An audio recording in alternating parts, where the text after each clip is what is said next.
Welcome to this video, guys. Let's see how we can add Git and anti-gravity and use Git features like branching, version control, push and pull projects from any repository and so on. So the first thing is we need to install Git in our system so that we can use Git in anti-gravity.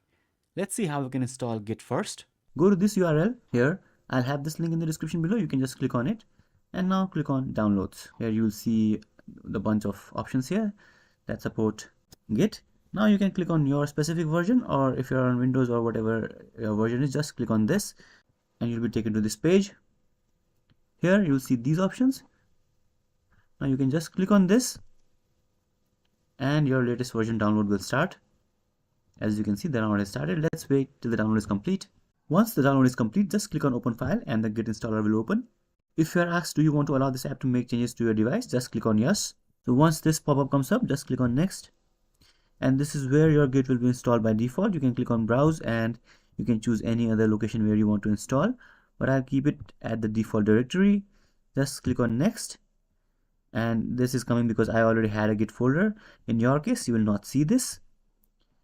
And here you don't need to check anything else, just leave these as it is. Click on next and click next again, click next again, click next again, and finally this is the last thing here, and we need to include this also.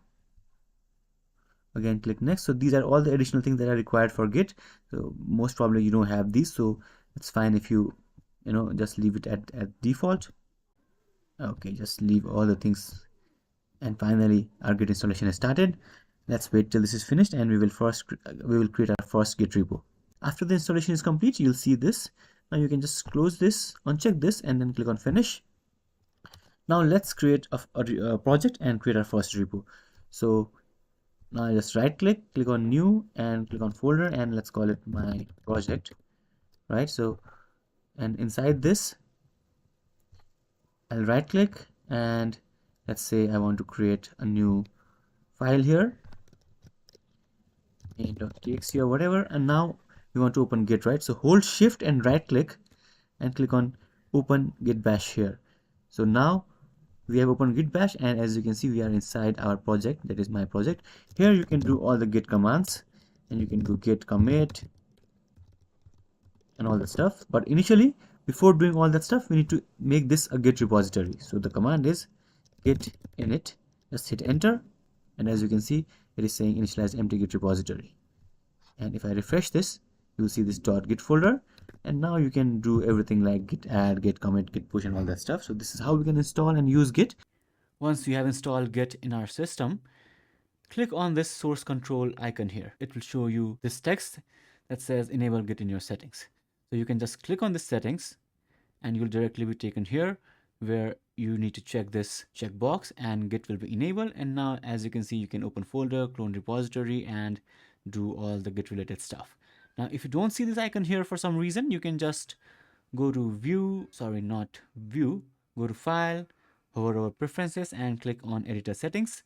Here you can just search for Git enabled and check this so that Git will be enabled in anti-gravity. Now you can open any project folder. Okay, let's look at a sample project folder. And now if you click on this Git icon here, as you can see, you will be able to see the changes, see the graph, see the commits and so on.